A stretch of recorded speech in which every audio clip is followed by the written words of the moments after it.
Okay.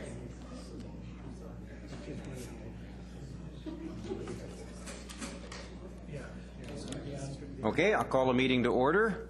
I'll begin by apologizing. We had a slight technical difficulty. We worked that out, and because of the skill of our clerk's office staff, they've managed to work out all of the technical challenges related to that one error, and I applaud them. That's exactly it. I also want to acknowledge Pink Shirt Day is on Wednesday, and all of Council joins in the traditional concerns about bullying and making certain that we create a society that is as safe and feels as safe as it can be. And we thank those who rally in favor of that cause. Madam Clerk. Thank you, Your Worship. We do have one other business item for this evening's agenda, item 7, relating to the Library Board appointment. The first item are the minutes of the regular council meeting held Monday, February 17th. The recommendation is that council approve those minutes. Moved by Councillor Sikora, seconded by Councillor Hodge. All in favor? Opposed? Carried unanimously. Item 2 are minutes of the Universal Accessibility Advisory Committee meeting held on Tuesday, February 4th. The recommendation is that those minutes be received. Second. Moved by Councillor Nicholson, seconded by Councillor Sikora. All in favor? Opposed? Carried unanimously. There's one recommendation arising out of those minutes, and it's that the Universal Accessibility Advisory Committee work plan be approved for 2014. Second. Moved by Councillor Nicholson, seconded by Councillor Sikora. All in favor? Opposed? Carried unanimously. Item 3 relates to the Northwest Burke Vision Proposed Scope and Public Consultation Approach. We do have a recommendation from staff. One moment. Moved by Councillor Reid. Seconded by Councillor Sikora. Councillor O'Neill. Yes, thank you. And important project going ahead, and I see that in many instances the discussion that we had previously in committee has been reflected in this report. One of the things that I made a comment about was the project advisory group, wanting to make sure there wasn't significant overlap, and it looks like that's been taken. I also know that both Councillor Asmundson and I, at least the two of us, and I think several more people, talked about the concerns of the Hazel Harper owners up there about wanting to move ahead after the long delay that they've endured. And I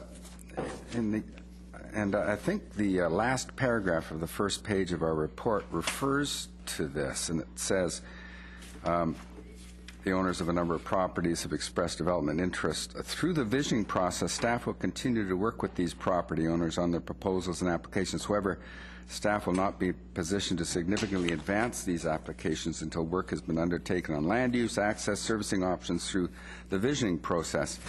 And I don't know if that quite lines up with the answer that Councillor Asmundson received from the General Manager of Planning on in committee on December 9th. When asked if it would be possible to sort of have a parallel process for these Hazel Harper owners, to perhaps give them some sort of minimum ground, minimum development level where it can be 5 units an acre or something like that, that could be processed in parallel with the visioning. The General Manager said, yes, it's certainly possible. It's something we've turned our mind to. There are areas where I would anticipate something could happen much sooner, et cetera, et cetera. I went back and reviewed the tape, so I got that. And I'm not sure if that intent is reflected in this report, and so I need some clarification there on behalf of those owners up there who have worked so long, and clarification as well from the comments that were made, questions that, in response to questions that were asked at our committee meeting on December 9th. So is it possible that there's going to be some sort of parallel process to give these long-suffering owners some sort of head start, that there was certainly some general agreement that we wanted to see these guys satisfied in some way that wouldn't upset the whole process too much? Mr. McIntyre, do you or do you not remember saying that? Your Worship, I was going to say in my opening remarks how pleased we are to be back before Council tonight with this more detailed work program and some of the specifics in the proposed approach, following up from that December 9th meeting. But now I've been reminded of what I said at the time. But no, I do recall. I recall clearly. I think we are being consistent, and I know when I went through and reviewed and edited this report, I wanted to make sure we had clarity on that point. And so I think we are being true to what we said at that time.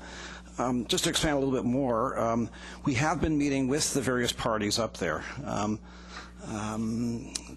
Carl and his team have met with several of the property owner groups. I've been involved in some of those meetings, so we have a better understanding of where they're at, where we're at, the proposed approach.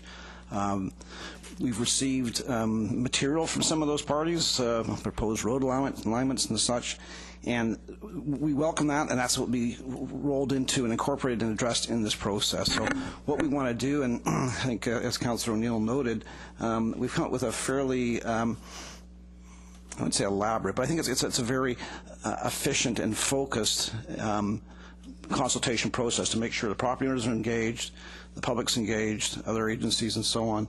And it's through that we want to be sort of working sessions with these groups to what do they have in their minds? What are they thinking about in terms of the land uses and the road layouts and so on, and how that can be rolled into and incorporated in the visioning process. At the same time, what are we finding as we do the technical analysis, and what are some of the options and what's most feasible up there? So I think we are in line with what we said on the 9th. We want to continue working with those parties. In fact, just before the meeting tonight, we were talking with one of the major developers. So what we could see will be, because we'll be reporting back to Council at various stages, checking in with Council, giving updates, laying out some options, providing some recommendations.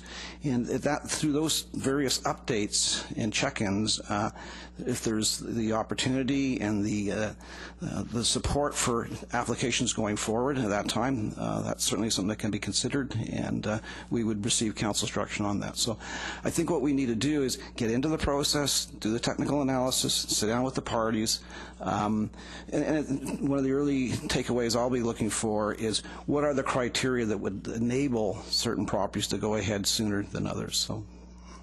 Can the General Manager point to the place in this report where those good words are reflected?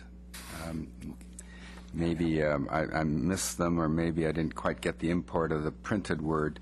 I certainly understand and appreciate your answer, and I think that's a fair and reasonable answer. Where is that reflected in the report itself that we're going to be asked to endorse? Your Worship, I think it's sort of between the lines in terms of the work program, like the option or the phase 2 work. This would be after we've done the technical analysis and set some guiding principles. We'd look at land use, access, and servicing options. So there would be a report at the end of that stage that would come forward to Council. That would identify. We noted that on page 7 of the report. Oh, sorry, yeah. In page 6, phase 2, ideas and options. The third and the fourth paragraph. Yeah. Page 6, was it? 7. 7. Yeah. So we're asking for endorsement on the scope and process in the public consultation program. But what we're saying here is that there's... I'm advised that Mr. Johansson has a succinct and perhaps clarifying presentation as well. Okay. That we could do before or if you have any questions before, that's fine. But if any of the, I've got 3 people on the speakers list, and if any of them want to wait until after the presentation, that's fine too.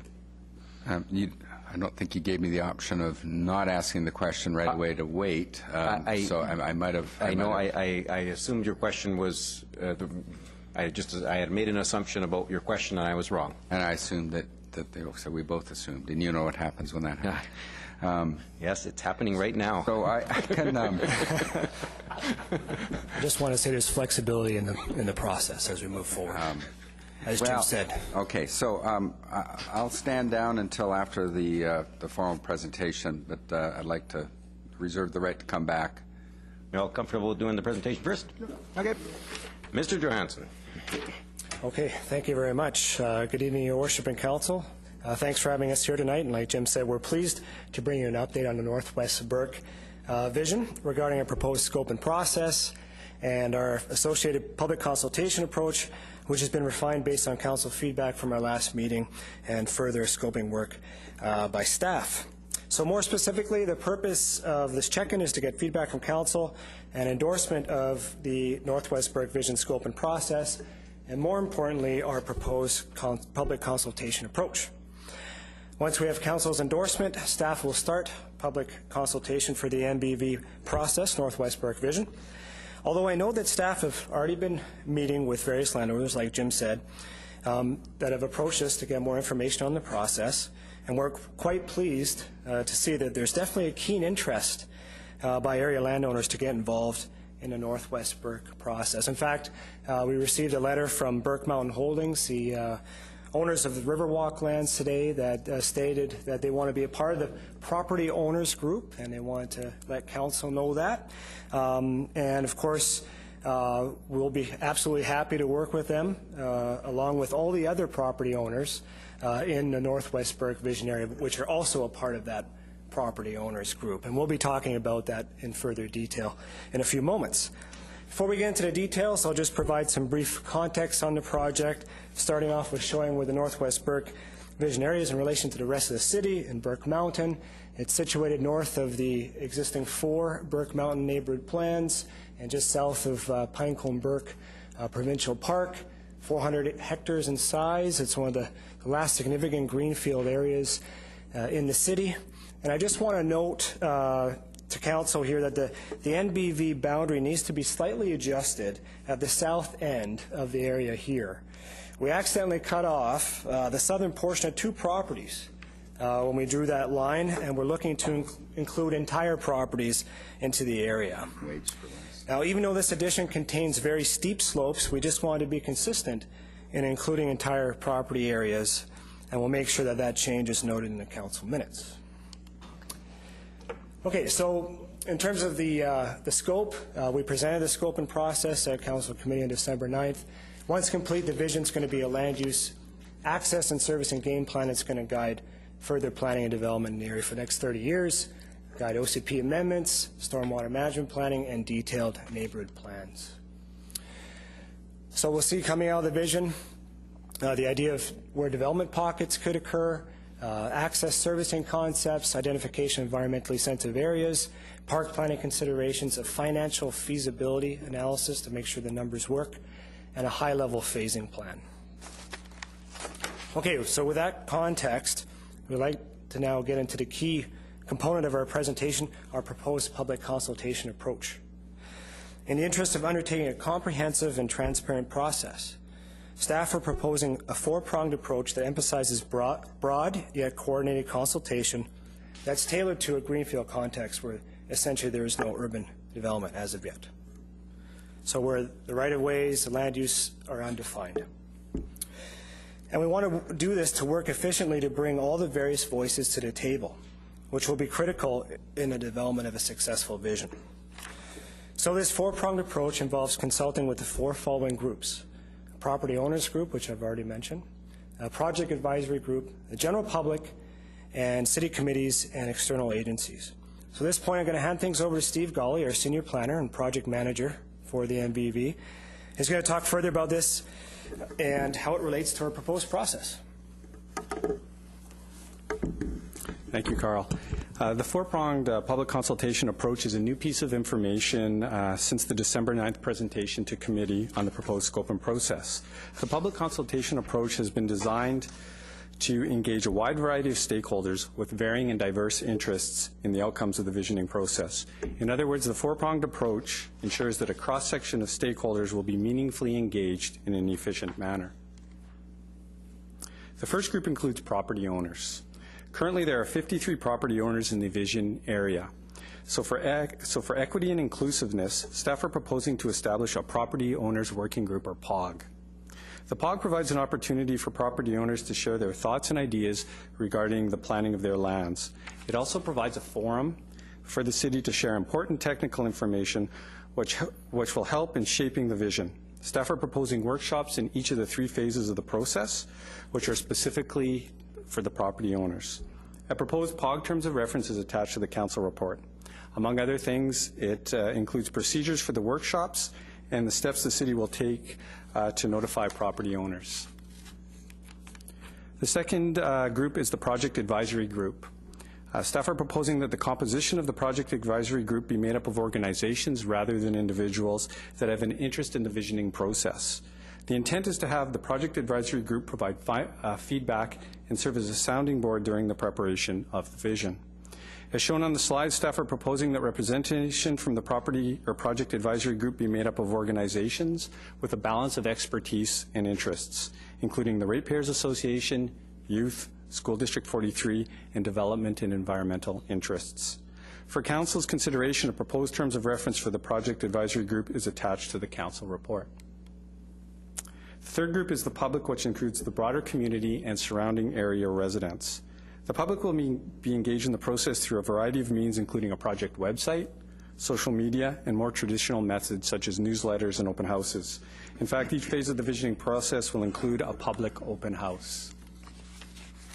Through the process, staff will also discuss the vision with several advisory committees of council.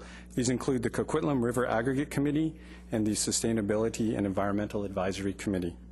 Referrals will also be made to appropriate external agencies. This is similar to the approach that the city takes with OCP and neighborhood planning processes, as well as the approach taken in the preparation of the TDS, or Transit-Oriented Development Strategy.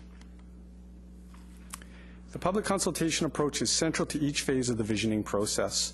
As noted to Council back in December, staff are proposing a three-phase process. Since the December presentation to Council, adjustments have been made to the timeline, extending it to a year and a half. This is to accommodate extensive public consultation and to provide the necessary time to undertake the technical and background research.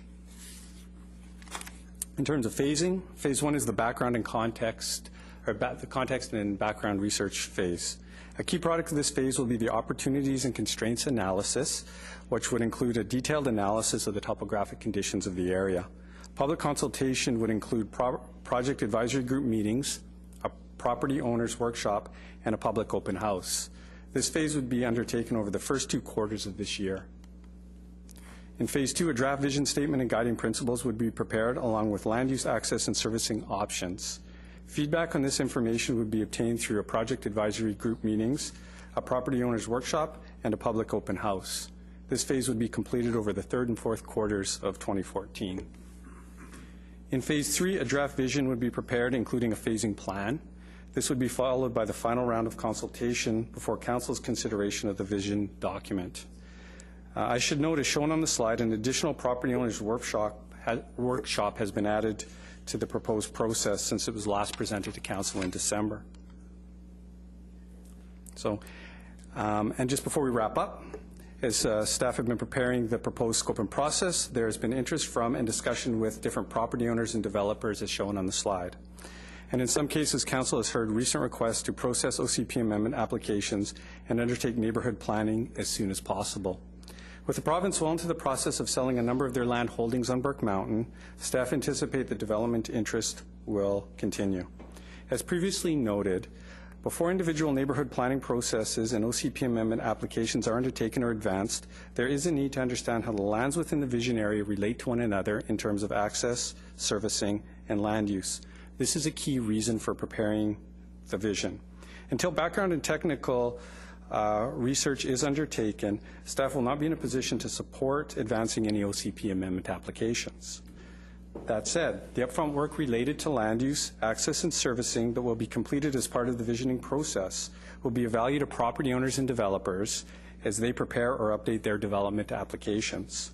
So through the visioning process, we will continue to work with current applicants and those with development interests to help advance their applications.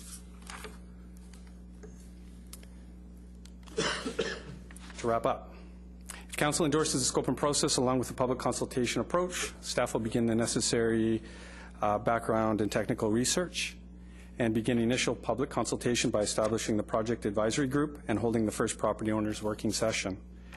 That concludes the presentation. Thank you.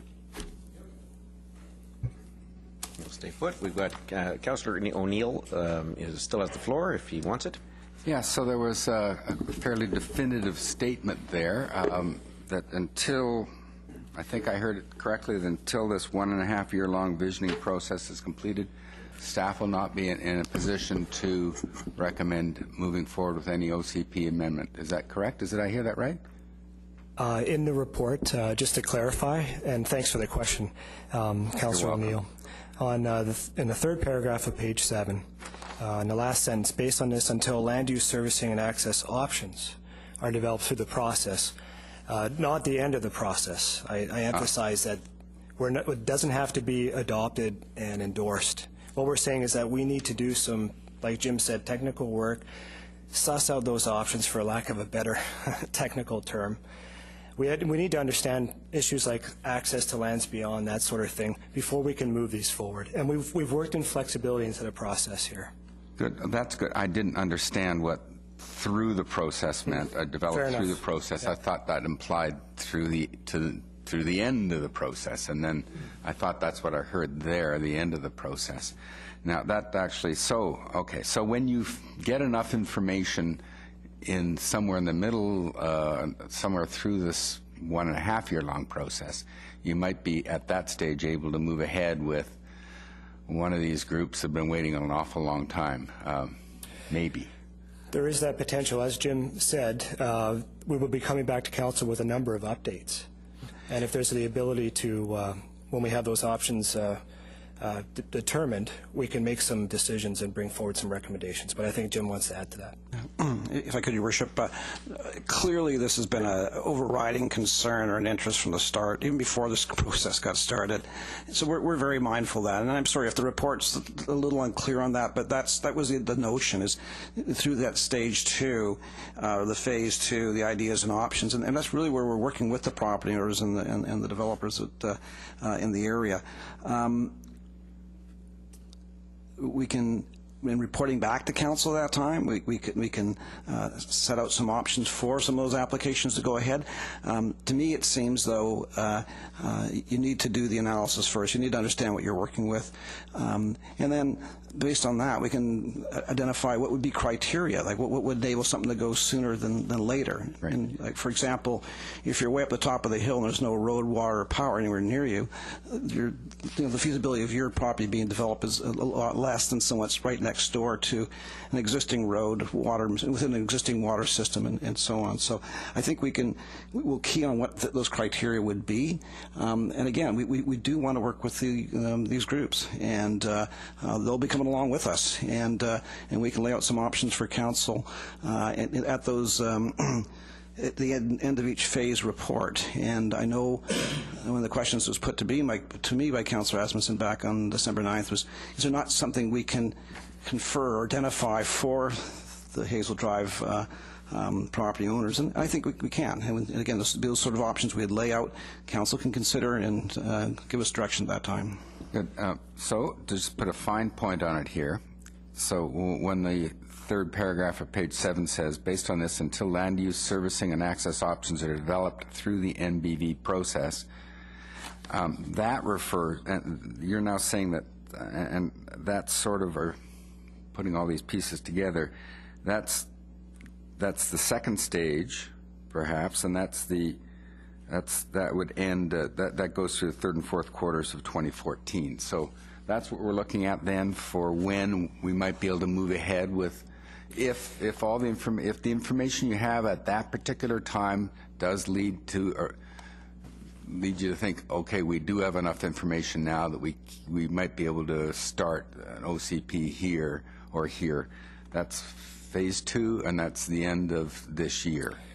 Yes, the second phase is the options phase, and we've worked in the flexibility there. Once we have those options, we can report back to council with recommendations on that.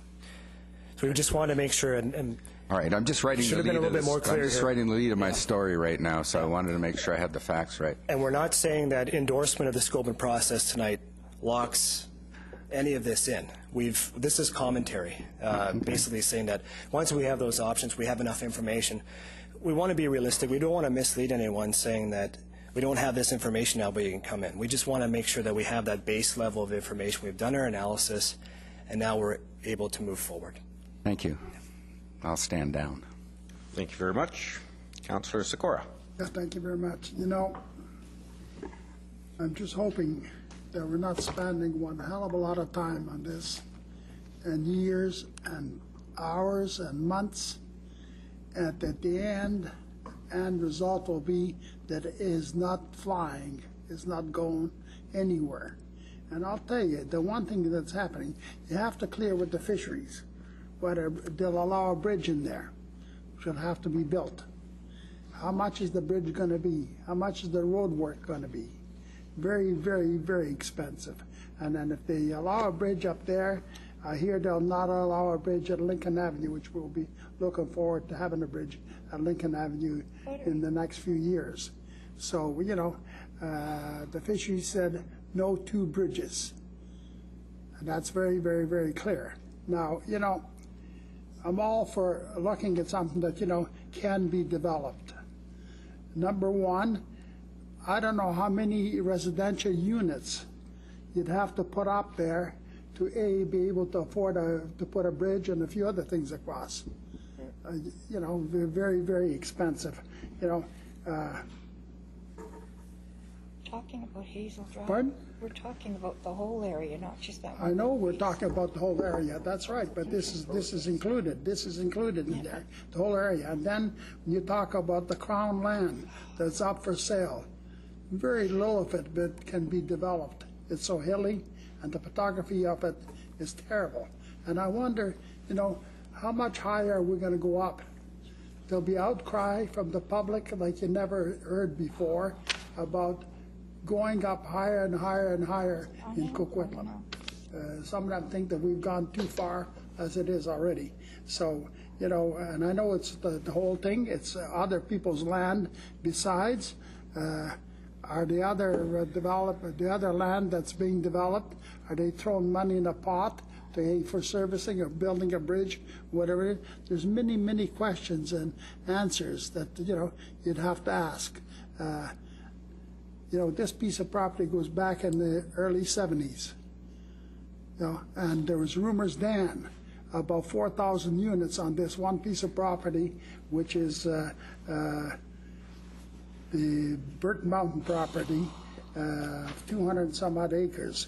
Is that a right kind of, you know, type of density that will be allowed? And there's many, many things, you know. I know that back in the 70s and 80s, our staff at the City Hall said that'd be an ideal site for a cemetery. That's exactly what was the discussion. There'd be a great place for a cemetery. So, you know, I don't know, you know, whether it's right, wrong, or anything different, but I just would hate to think that we put in hours and hours and hours of work, months and months of work, meetings upon meetings and everything else have gone nowhere. Do I think that you know, there should be something done in there? I guess so, probably. I got a lot of mixed feelings about this whole situation. So, you know, good luck to you. And but I really got some gut feelings about that. Thank you very much. Okay. Councillor Zarrillo. Do I have to press anything, or is? No, you're live. Okay, thank you. I think I'd like to start by just echoing what Councillor Sikora just said about a little bit about the financial feasibility.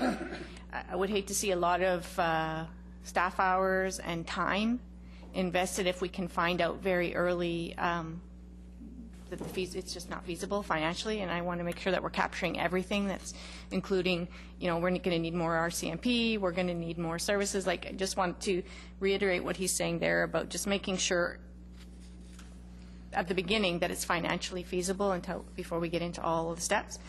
But what I really wanted to ask was, it's about the different groups. Number 4 is committees and external agencies, and in that pot is TransLink.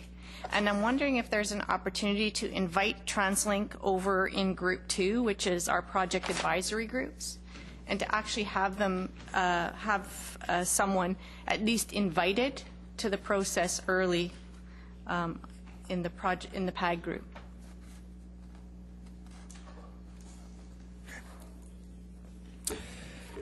Yes, we can definitely invite them to the PAG meetings, and we're also currently engaged with them on the Northeast Sector Area Transit Plan process. So we're also communicating the development potential up in that area to them as a part of this process.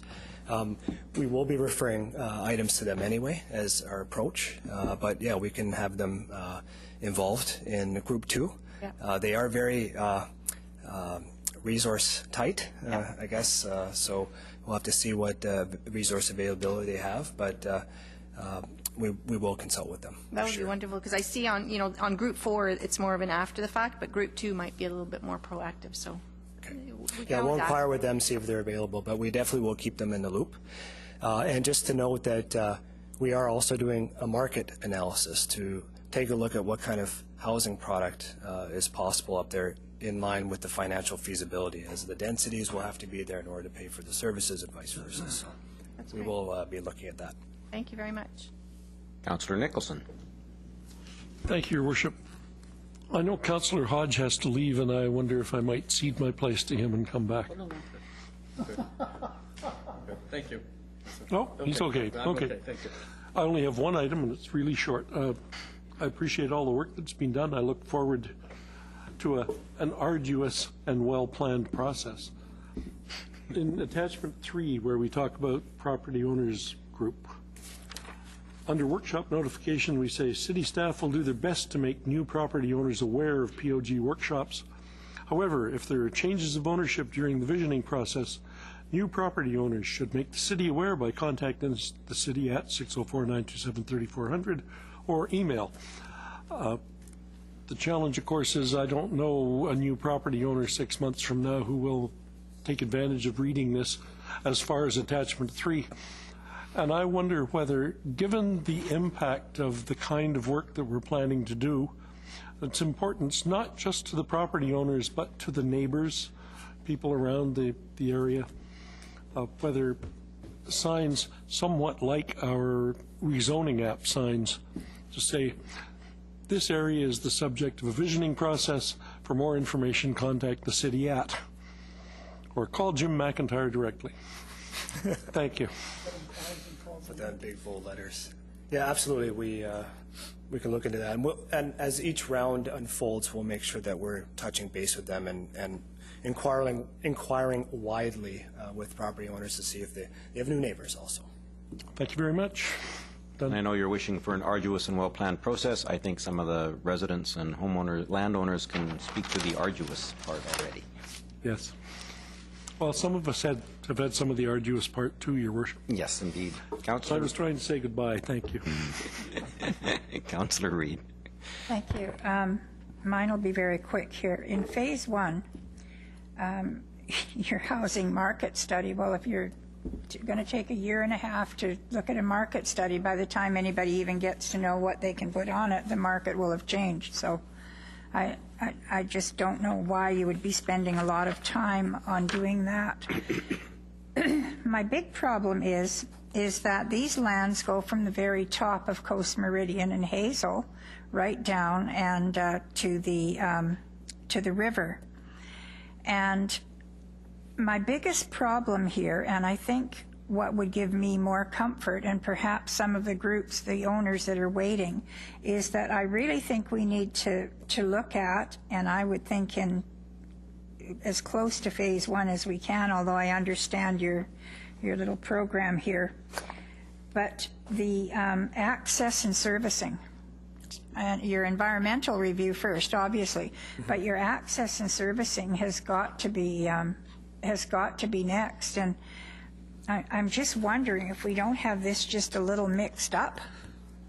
I'm wondering, it's fine to have a market study and all that, but I mean, we're just going to be doing the servicing. We don't have a lot at stake there. It's for the owners that have all these lands. So to me, if some of these plots of lands are not going to have good access, or they're not going to be able to be serviced, or they're not, the one down at the bottom, the Riverwalk one, they have come up with a new access possibility, and that's something that I think we should look at right away, simply because that way in from the south could perhaps help Hazel Drive or not. So those are the things that I think are more definitive than looking at housing market studies and all that right away. I think we need to know if we can even develop the darn things before we go spending a lot of time and energy having people coming to meetings, and they're going to say, well, what will we get here? All the property owners, you can see them all. What am I going to get? What am I going to get? Well, we're not sure, because the next phase, we're going to tell you if you can even get there. So I think this is just sort of a little twisted somehow. Mr. Your Worship, McIntyre. We definitely don't want to be twisted here. In the Phase 2, it does talk about the land use access and servicing options. Maybe it's not clear enough in the write-up here. For the Phase 1, like right now, we're in the process of drafting a terms of reference to retain a consultant to do that. We obviously want to hold off until we got the green light. Retain a Council. consultant to do what? Well, in the background research stage would be not just the market and financial feasibility analysis, but in fact, to do that financial feasibility analysis, you need to have a sense of what your costs are. So part of it for that consultant team would be to look at road options, road access options, and along with the other servicing needs of that area. Okay, so if I can just stop you there, then you're where I am in a way, because to me, you have to know if you can actually get in there and put the darn roads and accesses in before you start asking how much they're going to cost. And before you start getting people excited about what they may or may not be able to do, we better figure out if we can even do anything. That's my point. I'm looking at this. It seems like we're going to have a lot of rah-rah meetings, but we're not going to be able to give anybody any really good definitive information. I think we need all the technical assessments, the access and servicing routes, sort of nailed down a bit more before we start having a gazillion costly meetings that get everybody's hopes up in the air when there may not be any. And I'm not excited about what we've got written down or the process. If I may, I can clarify. In the previous report, we went into a lot more detail about what we're doing in the various phases, and an excellent question. We need to clarify that.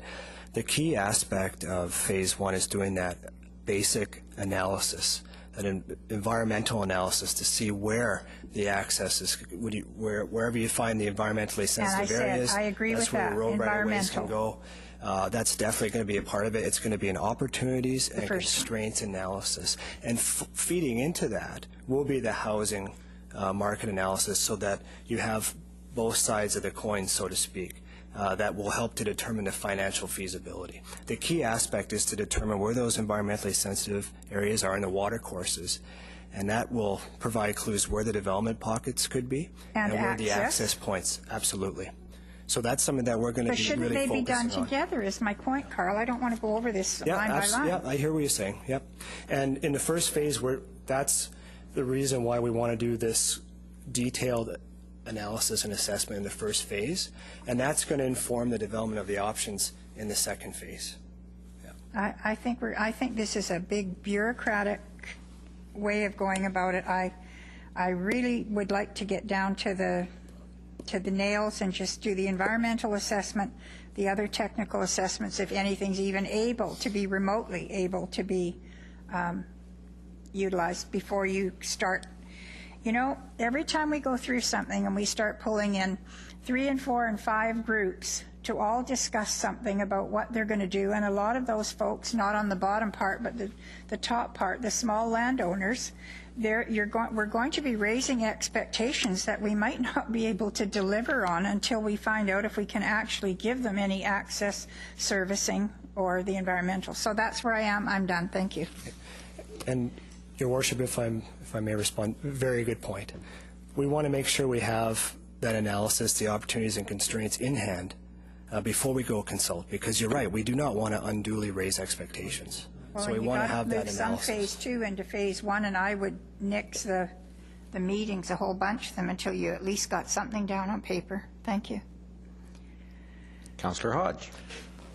Well, There's no question that this area presents challenges, particularly in the area of the challenging topography that we've got up there.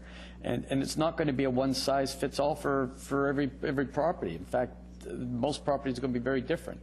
And I think, you know, what we're talking about here tonight, and well, first of all, I've got some concerns about the whole development in the area in general, as a whole, but certainly there are certain pockets and certain areas that I think are going to be easy to develop, and they're going to be easier to develop than other areas. So, but what we're talking about today is the proposed scope and the public consultation approach. What's the approach we're going to take?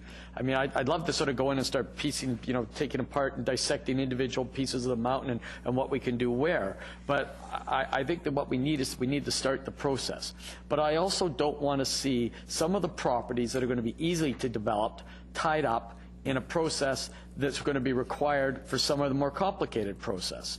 And we've talked earlier about possibly running a dual process. I mean, really what this comes down to, I mean, we've got, you know, 990 acres up there. This is a huge piece of property. But when it comes right down to it, we're probably talking about 100 or so acres that are in the immediate Hazel Drive vicinity. They're the owners that have been waiting. They've watched for the last 10 years as their neighbors directly below them have begun to, you know, subdivide as services came in, and they're looking down that hill wondering, when is the development going to come up to my property line so that I can begin the process? And that's really what they're talking about. I mean, I wasn't here in the early days of some of this development. There was some talk about, are we part of Partington Creek or not? And at this point, this is what we're dealt with. This is what we have to deal with. But I think what this really comes down to is certain properties that are going to be far easier to develop than the bulk of the 990 acres. And what's a process that we can do to move that part of the mountain ahead in a timely manner, recognizing that it is part of a bigger picture.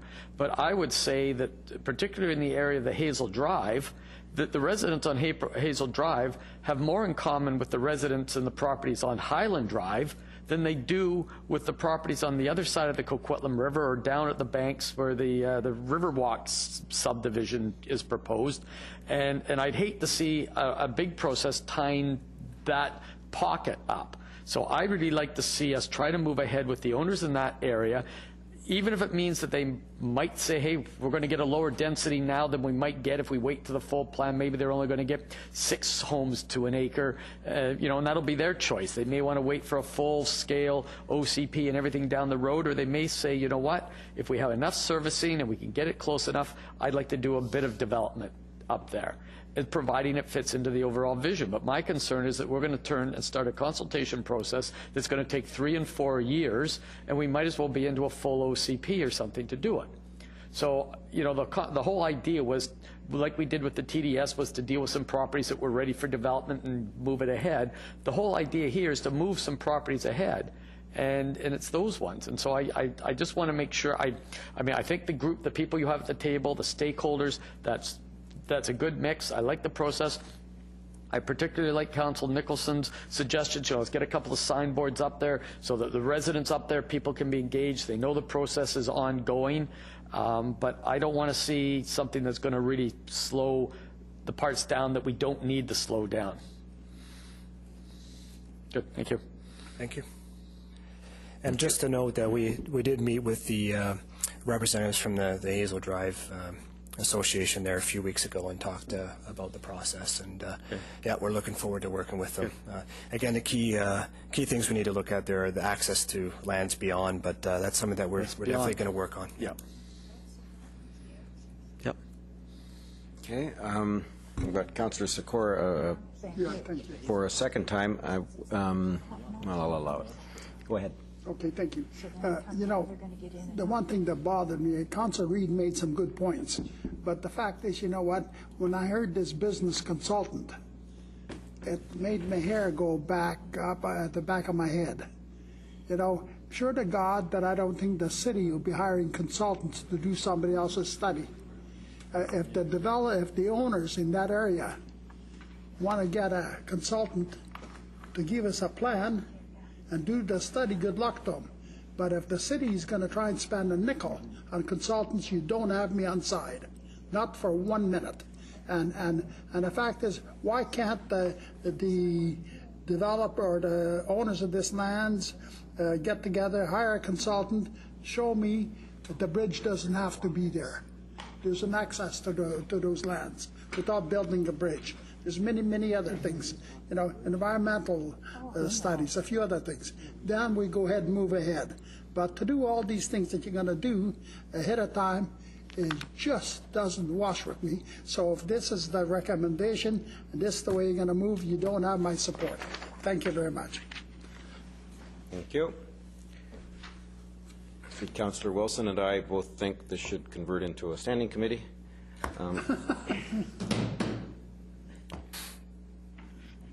I don't see any other questions.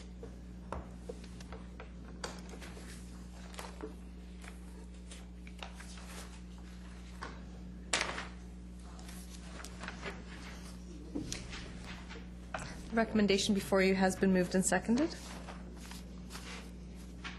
All in favor? All opposed? Councillor Sikora is opposed. Motion carries. Councillor Reid. To Mr. McIntyre, so I think we've moved on this in good faith because we know we need to. But I will hope that you take some of the conversation into consideration, because I think that some of these community meetings you're going to have, until you get the more technical access, egress, environmental stuff, is really increasing expectations that I don't think staff needs or we need. Thank you. Okay. No further comment? Before we move to the next item, Councillor Wilson, if you activate your microphone. Councillor, just a second. Just a second. Oh, sorry. Oh, there you go. Go ahead. Just need to excuse myself for the next item because I have an interest in Kids Sport, as I'm the executive director of Kids Sport. Thank you. The next item does relate to a potential contribution to Kids Sport. One moment. Well, Madam Clerk. Item 4 relates to the Coquitlam Athletic Commission repeal bylaw number 4449 2014. The recommendation as moved is that Council give first, second, and third reading to the Coquitlam Athletic Commission repeal bylaw number 4449 2014, and 2, that they direct staff to donate any remaining funds held by the former Coquitlam Athletic Commission to Tri-City Kids Sport. Motion has been moved by Councillor Reid and seconded by Councillor Sikora. Any discussion? All in favor? All opposed? That motion carries unanimously. I'll just grab Councillor Wilson.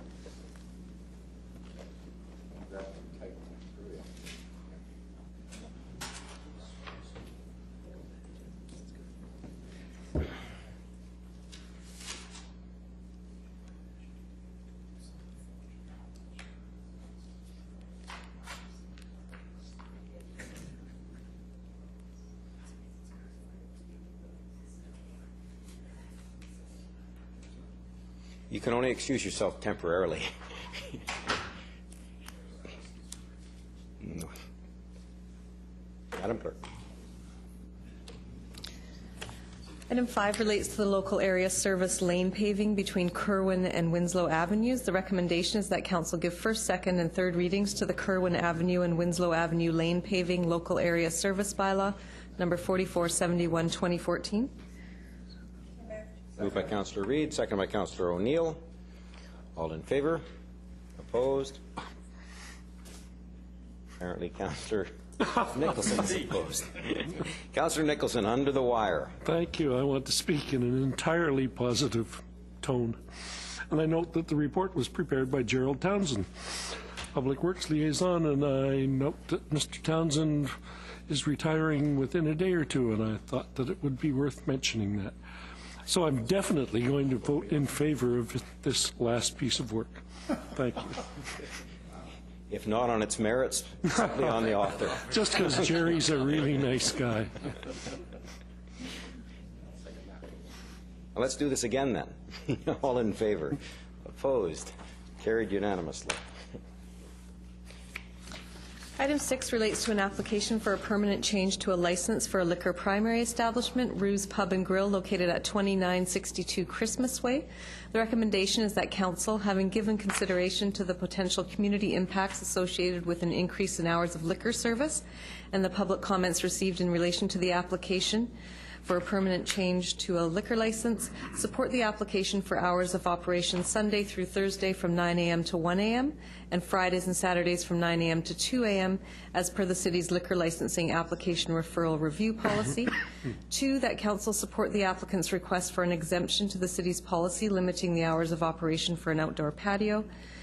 And 3, that the report be forwarded to the Liquor Control and Licensing Branch. Moved. Moved by Councillor Nicholson, second by Councillor O'Neill. Okay. That's all three. What? All three, yeah. All three. Yeah, just one moment. Typically with these license applications, there's a choice between option A or option B, Yeah. and this one is a staff recommendation. Okay. All in favor? Opposed? Carried unanimously.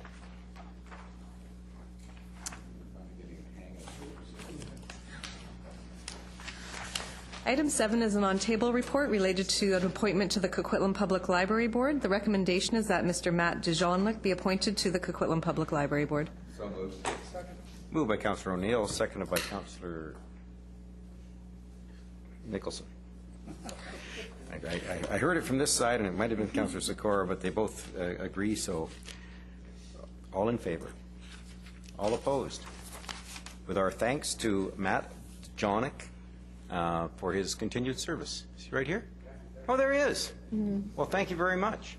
I know you've served well on other committees in our past, and I appreciate your stepping forward on behalf of Council. Thank you for your ongoing work. That concludes the items on this evening's agenda. I do want to, since it was brought up, we might as well extend all of Council's congratulations to Gerald Townsend, our Public Works liaison, who is completing his many years of work with the city tomorrow, I gather. A motion to adjourn. Moved by Councillor Sikora, seconded by Councillor Hodge to adjourn. All in favor? Opposed? Carried unanimously. I don't have anything on my screen, so I'll read his. Question period. Any questions on tonight's agenda? Any audience questions on tonight's agenda? Any curiosity at all on tonight's agenda? Seeing none. Thank you all for coming.